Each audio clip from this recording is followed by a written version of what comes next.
말씀을 사랑하여 모이신 성도 여러분, 모세에게 영광의 모습을 보이시던 하나님께서 오늘 우리 나누는 말씀을 통하여 우리에게도 하나님의 영광의 모습을 보여주시기를 기도합니다.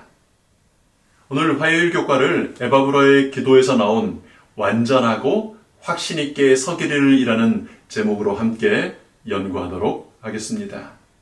성령 하나님께서 우리 마음을 열어주시기를 구하는 기도로 말씀 연구를 시작하겠습니다. 아버지 하나님, 생명의 말씀 앞에 저희를 불러 모아 주셔서 감사합니다. 성령 하나님, 저희 마음을 깨우쳐 주시고 말씀에 순종하여 살 수 있도록 인도하여 주시옵소서. 에바브라가 기도했던 것처럼 하나님의 모든 뜻 가운데 완전하고 확신 있게 서는 저희들 되도록 이끌어 주시옵소서. 감사하신 예수님 이름으로 기도합니다. 아멘. 여러분, 오늘 아침에 어떤 기도 제목으로 기도를 드리셨습니까? 여러분, 내 삶에 꼭 이루고 싶은, 어제도 기도했고 지난주에도 기도했고 누가 물어봐도 이 기도가 꼭 이루어지면 좋겠다고 말할 수 있는 그런 기도의 제목, 삶의 목적이 있으십니까? 릭 워렌 목사님이 2002년에 쓴 목적이 이끄는 삶이라는 책이 한국 교회들에서도 많이 읽히고 유행하던 때가 있었습니다.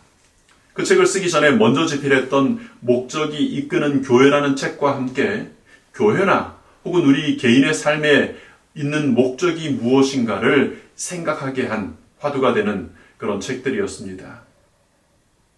목적에 집중하는 것은 의미 있는 일의 성취에 필수적이다. 바울과 그의 동역자 그리고 다른 사도들의 삶과 사역은 바로 이러한 집중을 보여준다. 복음이 로마 제국 전역과 그 너머로 신속히 퍼져나간 결과가 그것을 스스로 말해준다. 오늘도 이와 같은 집중이 필요하다. 사도 바울이나 초기 교회의 사도들이 그저 구원해 주신 것에 감사하고 또 예배드리고 성도 간에 교제하고 이런 것들만 즐기고 만족하며 살았다면 어떻게 됐을까요? 복음 전파에 대한 목적 없이 구원받은 것에 만족하고 그저 모여 함께 교제하며 예배드리는 것에 마음을 평안하게 하고 그것에 만족하고 살았다면 십자가의 복음은 어떻게 되었을까요? 요즘 제가 사는 레시빌에는 봄이 와서 사방에 연두빛, 푸른빛 새싹들이 돋고요. 분홍색, 하얀색 꽃들이 피어나고 있습니다. 여러분, 생명은요, 감출 수 없는 것입니다. 생명이 있는 것은 반드시 뚫고 올라오게 됩니다. 하나님의 생명을 맛본 사람은 그 생명을 그저 간직하고만 있을 수가 없는 것입니다. 그런데요, 안에 감추인 생명이 드러나려면 일정한 기온과 일조량이라고 하는 조건이 갖춰질 필요가 있습니다. 태양의 빛이 집중적으로 비춰짐으로 그 조건이 갖춰지면 싹이 돋고 꽃이 피고 그렇게 되는 것입니다. 겨우내 숨죽이고 있던 온갖 그 식물들이 지난 안식일을 기점으로 폭발적으로 성장하고 있습니다. 복음 전도가 결실을 맺는 것에도 마찬가지로 의의 태양이신 하나님의 빛이 집중적으로 그 영혼에게 비출 필요가 있습니다. 바울 사도는 생명의 복음 전하는 일에 집중했습니다. 한 지역을 방문하고 또 다시 방문하고 할 수 없을 땐 편지를 보내고 그리고 이제 사람들을 연결시켜서 성장하도록 했습니다. 오늘 우리 교회에도 영혼의 결실이 맺기를 원한다면 그와 같은 집중이 필요합니다. 아직 결실이 보이지 않아서 실망스러울 수 있습니다.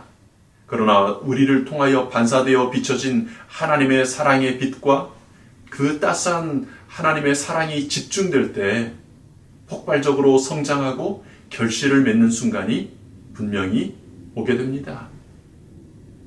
여러분, 그런 집중을 위해 필요한 것이 분명한 목적입니다. 혹 아직 명확한 삶의 목적을 가지지 못한 채 살아가는 날들이 있으셨다면 내 삶을 위한 하나님의 목적이 무엇인지를 알려주시라고 기도해 보시면 좋겠습니다. 하나님의 목적이 나의 목적이 되도록요. 말씀 속에서 또 교회의 사역을 통해 우리 주변의 이웃들의 필요를 통해 나를 향한 하나님의 뜻이 무엇인지를 찾아보시면 좋겠습니다. 우리에게 목적이 분명해지면 분명해질수록 우리는 아주 힘있게 집중할 수 있습니다. 복음 전파를 위해 집중할 수 있는 에너지를 주시기를 기도합니다. 골로새 4장 12절에 이렇게 말합니다. 그리스도 예수의 종인 너희에게서 온 에바브라가 너희에게 문안하느니라. 그가 항상 너희를 위하여 애써 기도하여 너희로 하나님의 모든 뜻 가운데서 완전하고 확신 있게 서기를 구하나니 그가 너희와 라오디게아에 있는 자들과 히에라볼리에 있는 자들을 위하여 많이 수고하는 것을 내가 증언하노라. 여기 소개되는 에바브라라고 하는 사람이 너희에게서 골로새에서 온 사람이라고 소개합니다. 우리가 이번 기 처음 1과 수요일 교과에서 이 에바브라와 골로새 교회의 관계를 공부했었습니다. 에바브라는 예베소에서 바울의 전도를 듣고 그의 동역자가 되어 고향인 골로새에 복음을 전했다. 에바브라의 전도와 골로새 교회의 존재는 바울이 전략적으로 선교한 열매가 무엇임을 보여주는 아주 훌륭한 좋은 신뢰입니다. 바울은 에베소에서 3년이 넘는 시간을 집중해서 전도했습니다. 에바브라는 그때 그 에베소에서 바울에게서 예수님의 복음을 들었고 이제 그의 출신 도시인 골로새로 돌아가서 또 골로새에서 라오디게아에서 히에라볼리에 그렇게 복음을 전했던 것입니다. 에바브라는 다시 골로새를 떠나 바울 사도와 함께 있었지만 계속해서 자기가 전도했던 그 교회들을 위하여 기도하고 있었습니다. 조용히 혼자 기도하지는 않았던 것 같습니다. 복음의 아버지였던 그 사도 바울에게도 자기가 전도한 교회들을 위해 기도하기를 요청드리고 함께 기도하기도 하고 또 열렬히 기도했던 것으로 보입니다.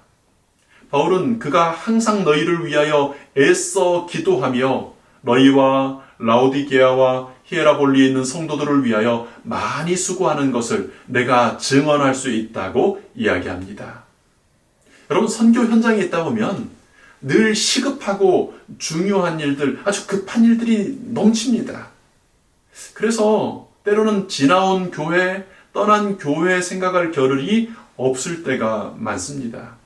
그런데 바울 사도는 늘 지나온 교회들을 잊지 않고 위하여 기도하고 또 그들에게 편지를 하기도 하고 때로는 그들을 재방문하기도 했습니다. 골로새 같은 교회는 한 번도 직접 선교를 한 적이 없었고 만난 적도 없는 교회였는데도 지금 이렇게 골로새서라고 하는 편지를 쓰고 있지 않습니까? 이제 에바브라는 그런 열정과 집중력을 배워서 그가 떠나온 교회를 위하여 기도하고 있는 것입니다. 에바브라는 그들이 하나님의 모든 뜻 가운데서 완전하고 확신 있게 서기를 구합니다. 하나님의 모든 뜻이 무엇인지를 알고 받아들일 수 있기를 기도하고 있는 것입니다. 불완전한 우리를 완전하게 해주시는 예수님 안에서 확신 있게 설 수 있기를 위하여 기도드리는 것입니다. 여러분, 우리가 서로를 위하여 또 영혼들을 위하여 우리 교회의 교우들을 위하여 구도자들을 위하여 올려야 할 아주 중요한 기도의 제목들일 것입니다. 완전하신 예수님을 힘입어 확신 있게 사는 하나님의 사람들 되시기를 기도합니다. 아버지 하나님, 하나님의 모든 뜻을 깨닫기를 원합니다. 마음을 열어주시고 지혜를 주셔서 하나님께서 기뻐하시는 온전하신 뜻이 무엇인지를 알게 해 주시옵소서. 다 이루었다고 선언하신 예수님 안에서 완전함을 얻게 하여 주시옵소서. 주님 주시는 구원의 약속을 힘입어 확신 있게 서는 믿음에 굳게 서는 저희들 되게 하여 주시옵소서.